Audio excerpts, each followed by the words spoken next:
Assalamualaikum warahmatullahi wabarakatuh. Perkenalkan, nama saya Muhammad Ardan Darajat, biasa dipanggil Ardan. Di sini saya akan mempresentasikan hasil dari analisis saya, yaitu mengenai etika bisnis dalam industri skincare, yang mencangkup pandangan, analisis, dan rekomendasi. Langsung saja.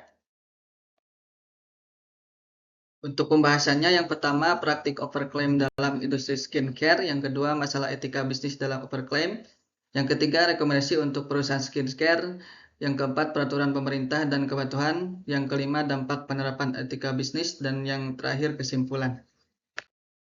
Oke, langsung saja kita bahas yang pertama tentang praktik overclaim dalam industri skincare. Ya, tanggapan saya yaitu tidak setuju dengan praktik overclaim. Karena kenapa? Yang pertama, melanggar prinsip kejujuran dan transparansi. Perusahaan wajib memberikan informasi yang akurat dan jujur tentang produk. Kemudian, manipulasi konsumen yang bertentangan dengan etika bisnis, potensi bahaya kesehatan bagi pengguna. Produk yang mengandung bahan berbahaya tanpa pengawasan dapat membahayakan kesehatan pengguna. Kemudian, dampak buruk pada kredibilitas dan keberlanjutan bisnis. Praktik overclaim dapat merusak reputasi industri skincare secara keseluruhan. Ketika konsumen kehilangan kepercayaan terhadap suatu merek atau kategori produk, hal ini dapat berdampak buruk pada keberlanjutan bisnis dalam jangka panjang. Kemudian, menciptakan persaingan bisnis yang tidak adil. Hal ini melanggar prinsip persaingan sehat dan dapat menciptakan ketidaksetaraan di pasar, di mana perusahaan yang patuh pada regulasi merasa dirugikan. Berikutnya, yaitu masalah etika bisnis dalam overclaim skincare.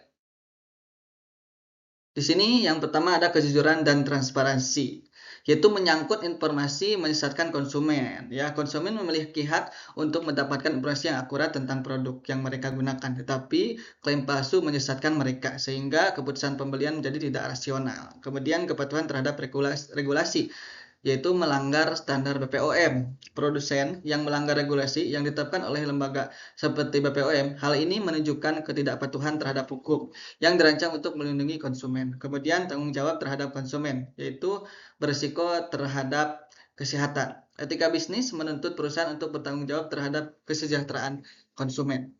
Kemudian keadilan dalam pasar menyangkut persaingan yang tidak sehat. Perusahaan yang mempraktikkan overclaim atau menggunakan bahan berbahaya menciptakan persaingan yang tidak sehat dengan produsen yang patuh pada standar etika dan regulasi.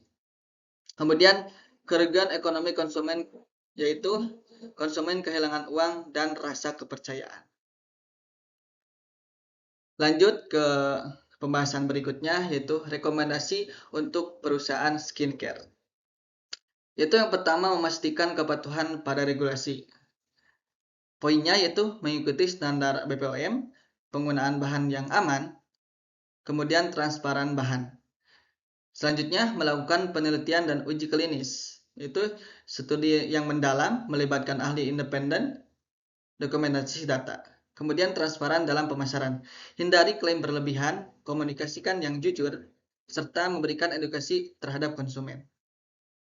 Meningkatkan kontrol kualitas, yaitu dengan cara audit dengan rutin, terus produksi di fasilitas bersertifikasi. Jadi harus ada sertifikasinya. Kemudian membangun hubungan yang etis dengan konsumen, yaitu menyediakan layanan pengaduan, serta perbaikan berkelanjutan dan kampanye etis. Yang terakhir, mengutamakan tanggung jawab sosial, program keberlanjutan, komunikasi yang bertanggung jawab. Selanjutnya, peraturan pemerintah dan kepatuhan.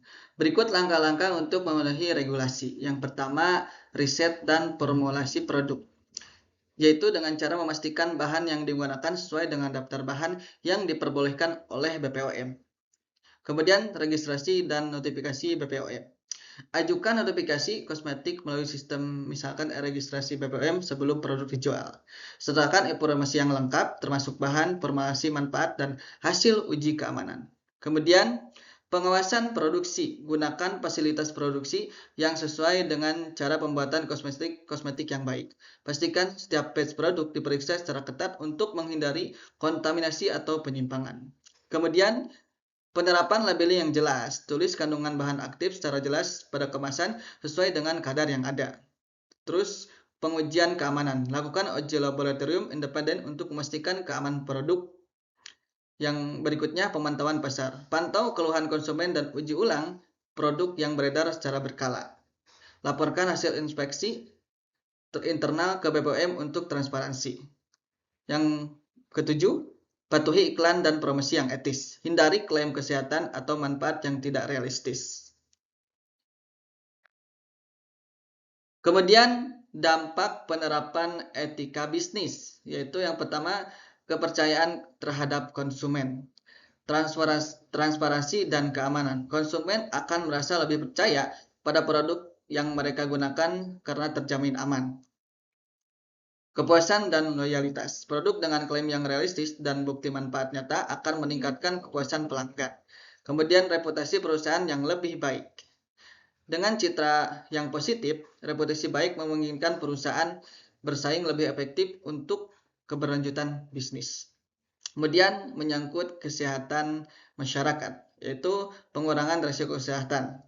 Produk yang sesuai standar tidak hanya memberikan manfaat maksimal, tetapi juga meminimalkan risiko kesehatan. Kemudian edukasi publik, etika bisnis yang baik seringkali melibatkan edukasi konsumen, membantu masyarakat memahami pentingnya memilih produk aman dan berkualitas.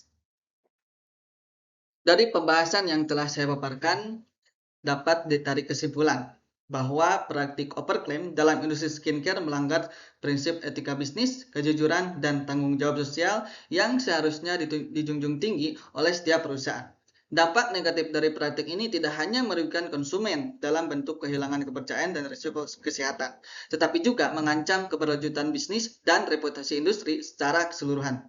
Dengan menerapkan praktik bisnis yang etis, perusahaan dapat meningkatkan kepercayaan konsumen, memperkuat reputasi merek, dan menciptakan lingkungan persaingan yang sehat di pasar. Selain itu, langkah-langkah ini akan berkontribusi pada pertumbuhan industri skincare yang lebih berkelanjutan, meningkatkan kesadaran masyarakat tentang pentingnya produk yang aman, dan mendorong inovasi berkualitas di masa depan. Praktik etika bisnis dalam industri skincare bukan hanya kewajiban, tetapi juga investasi untuk masa depan yang lebih baik bagi konsumen, perusahaan, dan industri secara keseluruhan. Sekian dari presentasi saya yang saya paparkan. Mohon maaf apabila ada kekurangan. Terima kasih. Assalamualaikum warahmatullahi wabarakatuh.